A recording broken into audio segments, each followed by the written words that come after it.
to Big Bets on Campus Live, presented by BetMGM. It's 10:30 a.m. Eastern, and this is your Saturday college basketball betting preview. I'm your host, Stuckey, and joining me, as always, are the guys from the three-man weave, Jim Root, Matt Cox, and, of course, McKeon. We have a lot to get to today. We have our best bets here in just a second. We'll close out with another best bets and a couple segments in between where we will talk other bets. Let's just get as much action as we can in about a half hour. We also have our Twitter poll. Make sure you take a look out for that if you haven't already, talking a little UConn Creighton. I do want to remind everyone to make sure you download the award-winning Action Network app. You can find all of our picks there in addition to an abundance of data and content for today's slate and beyond. And our sponsor, BetMGM, has a great new offer for new users. Use the bonus code ACTION when signing up, and you can get first bet insurance up to $1,000. Again, that is the bonus code ACTION. All right, we have a lot to get to today, but last week I brought up the Indiana future, which worked out timing-wise. Indiana fortunately got the win over Purdue, and then they backed it up and beat Rutgers at home. That price has come down significantly. Jim, I saw you mention a future on Twitter this week, 55-1, same range as Indiana. You want to mention what that is, and we'll discuss? Yeah, I went with Arkansas. Pretty hugely based on the return of Nick Smith Jr., potential top 5 pick in the NBA draft, top 3 recruit coming into the season. He's been practicing lately after a knee injury and appears available today.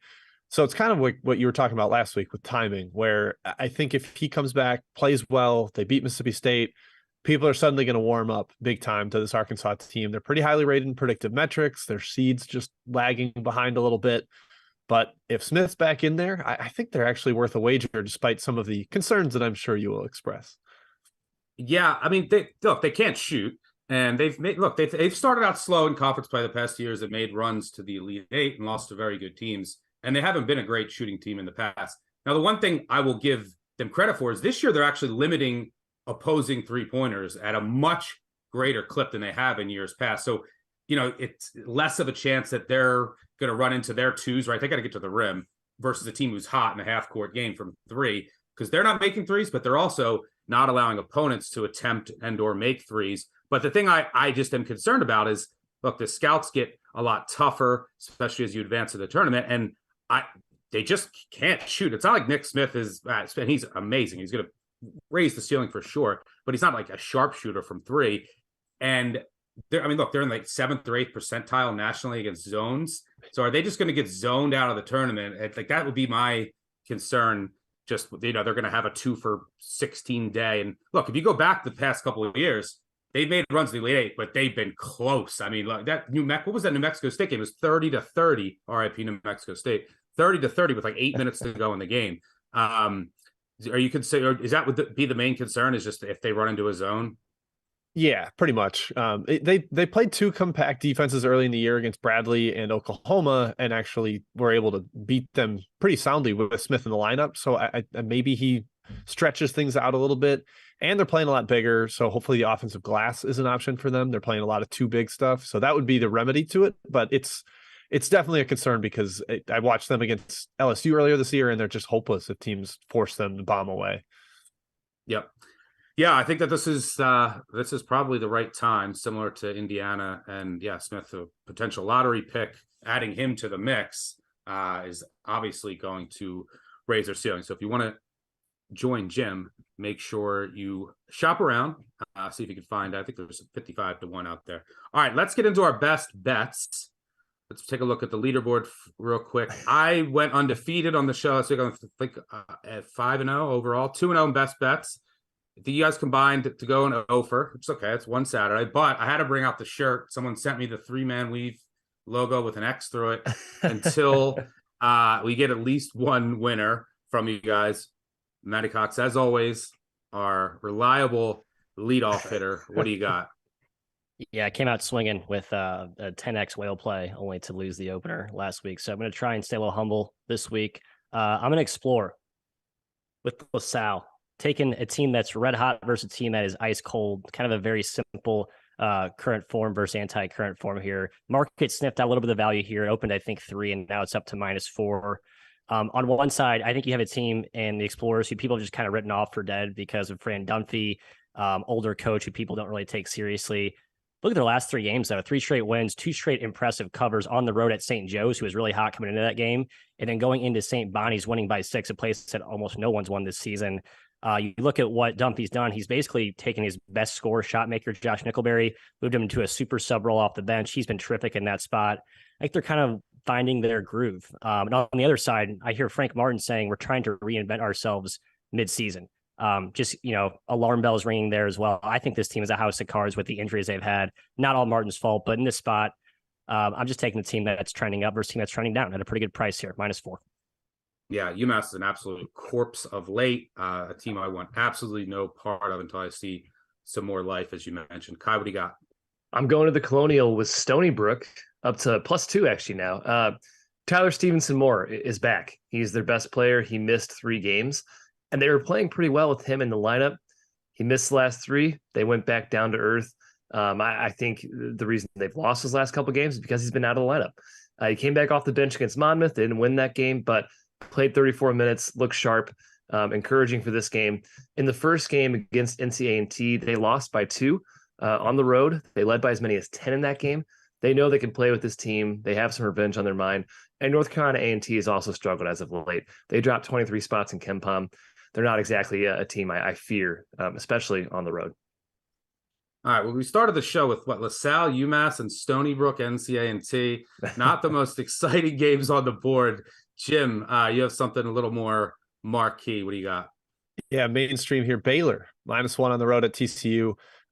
Stuck, you and I have talked about how much we love TCU. They're not a team that's going to roll over without Mike Miles and Eddie Lampkin, but it does matter. It takes away a lot of firepower for them. And I'm pretty sure Miles is going to be out today. Lampkin already announced out. On the other side, Baylor, I think Cryer's going to play. He's been dealing with a little bit of an injury after last game. But with Jonathan Chachua back, raises the defensive ceiling. And honestly, there's a little bit of revenge in the first one.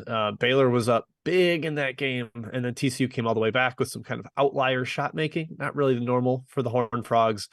Just also kind of what Matt said. The way one team is trending here, Baylor's going all up, and TCU shorthanded going on the way down. So I'm going to take Baylor on the road, just laying -1. Yeah, we have TCU futures. I don't even care about this game from the grand scheme of things. I just want get Lampkin, get Miles healthy. Get the 1s, the 2s, the 3. The difference between 1 and 4 seed this year is not much. I just want them to get healthy. In Baylor's perspective, you mentioned Everyday John. How much does he improve the lack of their rim defense has been questionable. Horrible. And that would be the concern here because TCU without Miles, their transition game isn't as great. He can create his own shot, and they need to get to the rim. Like that's basically their only option for offense. So does he address some of those issues there? And is it not much of a concern today? Yeah, I think so. And he's more switchable somewhat than their bigs, and they switch everything almost to a fault where I think it puts them in disadvantage situations. But he helps with that, and he's a really good communicator, which I think is kind of underrated as a defensive trait and hard to measure. But that helps keep everybody in the right rotations. Just it generally lifts the defense in a lot of different ways that hopefully, we'll seal up a lot of the issues against TCU. All right, good stuff there. I'm going to go with my best bet. I'm going to go with Auburn at home against Alabama. I know it's scary to fade this Alabama team, who's just an absolute train. And when they're on, they can blow out anyone in the country. I actually was surprised to see per Haslametrics that they bottom 10 in the country in away from home metrics and in consistency. A lot of that just because they're so good at home. But I was still surprised to see that. I mean, they played Vanderbilt without Robbins. They played Missouri on the road without Kobe Brown. Auburn is a different team at home, and they've been playing better of late. They've been a bit unlucky in end game scenarios, and they really just don't match up well with Texas A&M. But Alabama embodies the 3 and rim on offense. Well, Auburn 99th percentile defending the points per possession at the 3 and at the rim, and Alabama's not going to turn them over. And which is huge for their offense. And their erratic guards just play so much better in the jungle. I think this is a great spot to back Auburn. Just think you're getting a little bit of value here in what should be a raucous environment. All right, let's move on to Around the World. This is a new segment this year, where a little shooting drill, getting some more games out there. We'll do a layup, which is a favorite that we like, a free throw, small underdog, 3-pointer, medium-sized underdog, and then a half-court shot, a large underdog that we like. I think, Kyle, you're taking the layup this week. What do you got? Starting off with a layup, we got Furman -15 hosting Western Carolina. First and foremost, this is a revenge game. Game 1, Furman lost to Western Carolina. It was a surprising result. This one's going to be a big one. It's a sold-out crowd. The fan forums are buzzing about this in the Furman sphere. Furman's going to score at will. They're the best offense in the SoCon against the number 6 defense in Western Carolina. They've allowed a ton of points this season. And Furman beat Western Carolina by 38 points last year at home. They decimated them. I think they can do the same here. They've also covered 7 straight, 10 of their last 11. Furman's hot. I think they come out angry this game. Yeah, should get a good atmosphere there too for this game for Furman WCU. All right, I'll take the free throw. I'm going to go with Oregon. I hate saying it because they're so hard to figure out, but they're very inconsistent on a game-to-game basis, which is why I prefer to take them as an underdog. Huge game for them tonight, and I think they match up pretty well with UCLA from a defensive standpoint. The first meeting, it was, they held UCLA to 21 points in the first half. It was close right up until the final couple of minutes when UCLA pulled away. But Oregon will switch up their defenses as much as any team in the country, even mid-possession. But they'll run, they run zone about 20% of the time. They'll also press about 20% of the time, both in the 90th percentile nationally. What does that do? That really interrupts what UCLA wants to do offensively in the half court with their pick and roll. So I think that you're going to see a really spirited Oregon effort here. And I think that they match up well from a defensive standpoint. I think we're getting some value with the Ducks. I'm waiting for them to just turn on and consistently do it. This would be a huge weekend to back up that win on Thursday. So give me Oregon. And who's taking the 3-pointer, Maddie? You're going with the 3. I'm the shooter. Yep. And I'm going to need a lot of threes here, I think, in this game. Clemson +7, +7.5. Find the hook at some places. Just basically a fate of UNC. I think there's a lot of narratives around how this UNC team's about to implode. I actually believe in a lot of it. And I think when you're looking to fade a team that's trending down, you got to find the right dance partner. And when you have Clemson, who's getting healthier last 2 games, got Chase Hunter, their quarterback, back recently, got Hemingway back. A week off in between last game is huge for a guy like PJ Hall, best player who has just dealt with chronic injuries. I think time in between games is huge for him. And he's a big mismatch for this UNC team. Now, they're going to get bodied on the interior and the other end. I think there's a ton of points in this game, but I think Clemson scores enough to keep it close to stay inside a touchdown on the road. Matt, let me pose a question to you. Of the 3 blue bugs, right? If I said I'm going to give you $1 million if you pick the right one, which team goes the furthest in the tournament? UNC, Kentucky, or Duke? Who are you going with? Kentucky, Okay. if they didn't make it. But Wow. yeah, so yeah, given they well, you're going to risk $1 million, so you're still going with Kentucky? I guess I should take Duke because of their safer tournament resume. But if you can tell me all 3 will be in the field, I think I'd trust Kentucky the most. But God, that's a losing proposition. I'll just be $1 million poor after that. All right. Well, no, you don't have to risk $1 million. Jim, you're taking the half court shot. What do you got? Yeah, I'm going with Georgia Tech here. Another ACC game to follow up. Maddie, this is mostly a fate of Wake Forest off a really big win over North Carolina. The game that just kind of came down to a free throw contest in the final minute. Tyree Appleby took like 27 or 28 for the game. It was ridiculous. But I also think Georgia Tech's changing defenses will bother that pick and roll attack. Very similar to what you were saying, Stuck, with Oregon versus UCLA. I think Georgia Tech just kind of disrupts the game, gets a little mucky. They're also healthier. They've got Davon Smith and Lance Terry back over the last couple of games. That's helped 2-0 against the spread over that span. I just think this is a little too high for a team that's riding high against a team that might be a bad matchup for them. So Georgia Tech +13. Yeah, I agree. Spot matchup. And I mean, Wake Forest just they don't play enough defense really to warrant this number.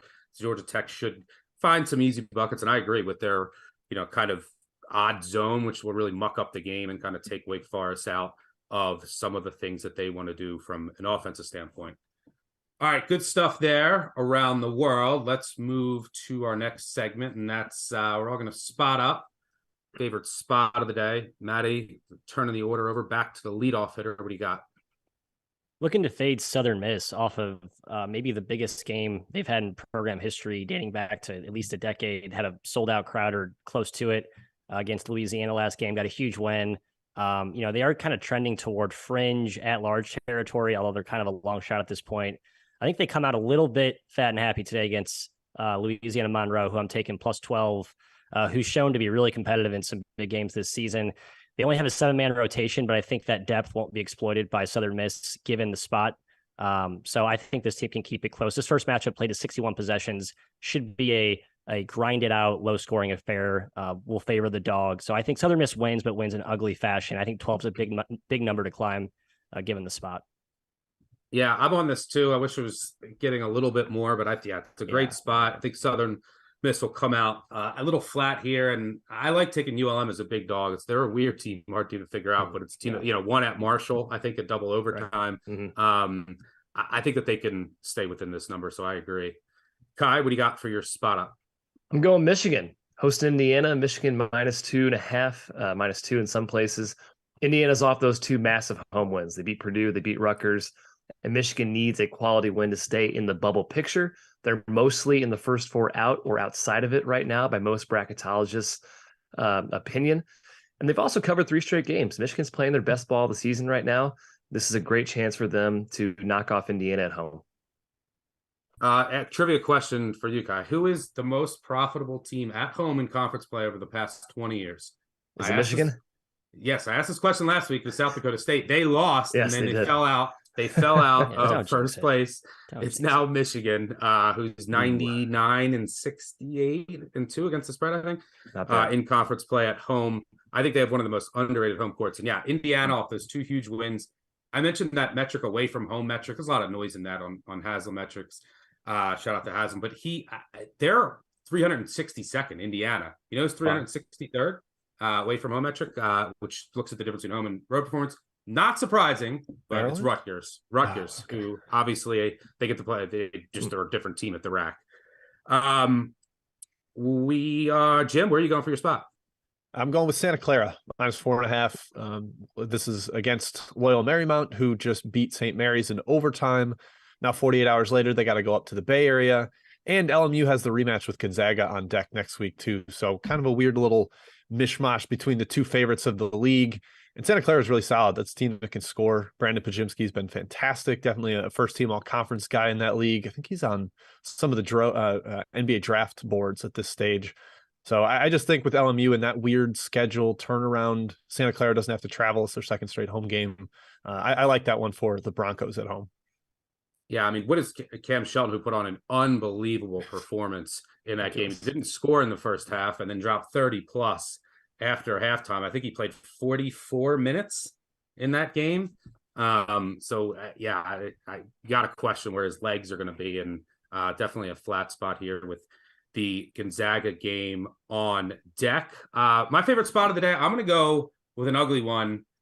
Georgia State, they've been bad, especially offensively. The team just can't shoot. I'm not going to sit here and say anything nice about Georgia State, but I'm really fading Marshall. I had the spot circled forever ago. 4th straight road game late in the season. Why does that matter? Marshall has 0 depth. And why does that matter even more? Because they play at a up-tempo pace. They want to get out and run. They, I think, are bottom 5 in bench minutes. They basically just go 6 deep. So I think legs could be a significant issue here, and it could lead to some easy buckets for Georgia State, who can take all of the buckets they can get. So give me the Panthers. Their offense is ugly, but I think this is the right spot to back them. All right, let's go to our Twitter poll. We're talking UConn Creighton, big game, the Big East. It looks like you guys said Creighton -4, going about 58-59% of you said Creighton. Matt, any feel on this game? No, I think everyone wants to bet Creighton, but I think the odds makers and the early market shaped it correctly, right? So if it got up to 5, I'd maybe consider UConn, but not looking to fake Creighton. So I think that just alone makes me stay away from this game. If it was cheaper, I'd be looking to take the Jays, but not at the current price.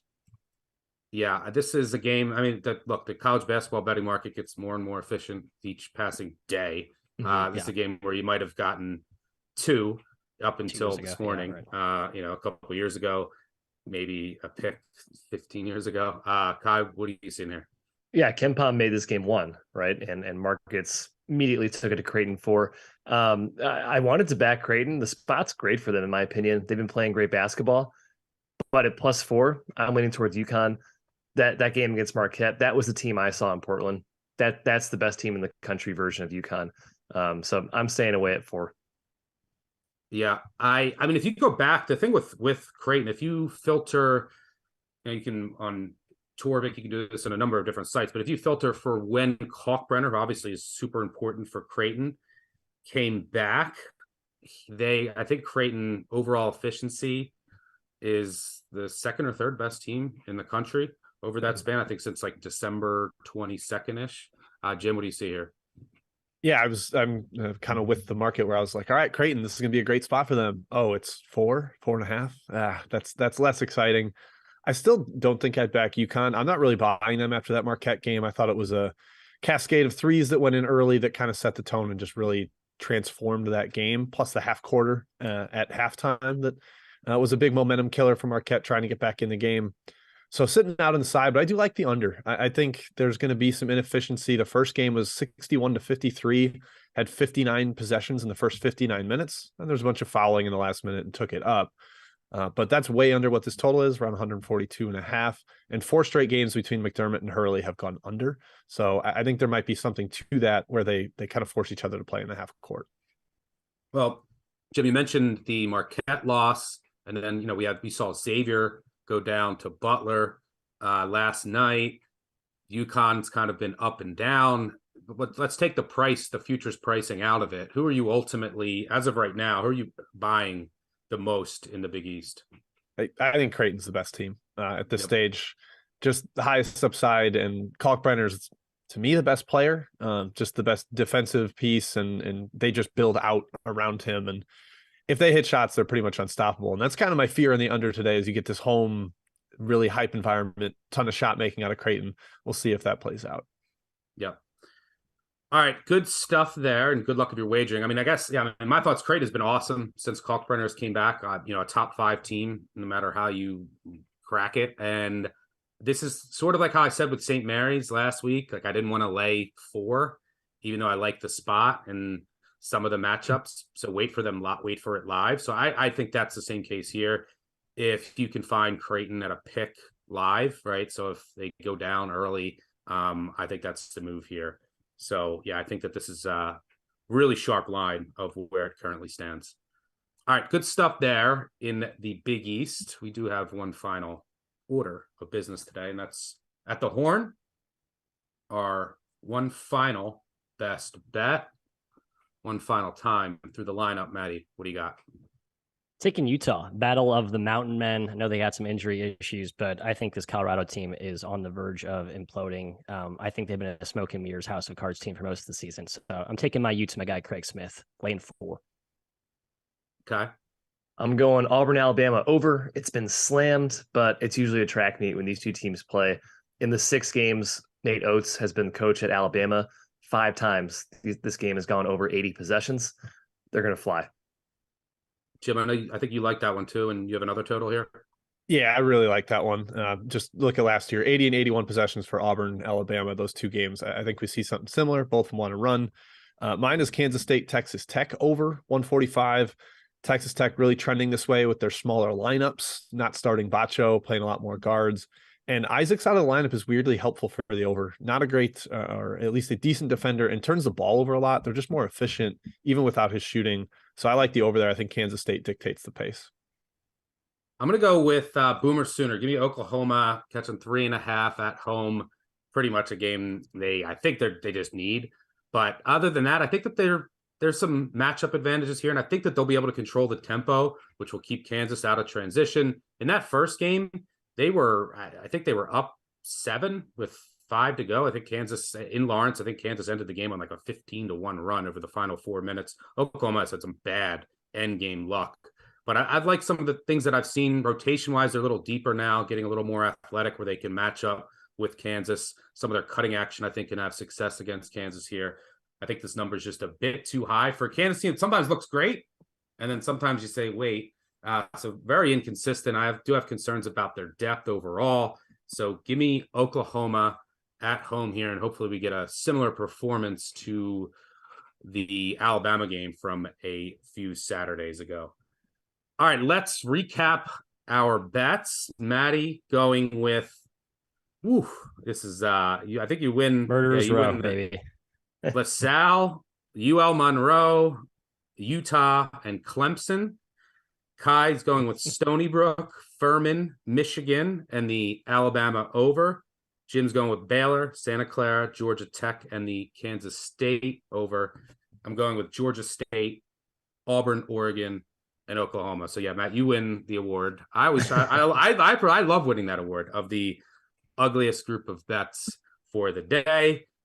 But that'll do it for us. Thanks to the three-man weave for joining me. As always, thanks to all of you for tuning in. Thanks to our audio and video teams on the back end. One final reminder to make sure you download the award-winning Action Network app. You can find all of our picks there in addition to an abundance of data and content for today's slate and beyond. And also, don't forget about the offer from our sponsor, BetMGM. Use the bonus code ACTION when signing up and get first bet insurance up to $1,000. Again, that's the bonus code ACTION. Make sure you check out Big Bets on Campus. Wherever you listen to podcasts, we'll be back on Tuesday. It's a national holiday after the Super Bowl, usually an episode on Monday. We'll be back Tuesday, three-man weave midweek, and then I'll be back with BJ and Mike later next week to preview the weekend.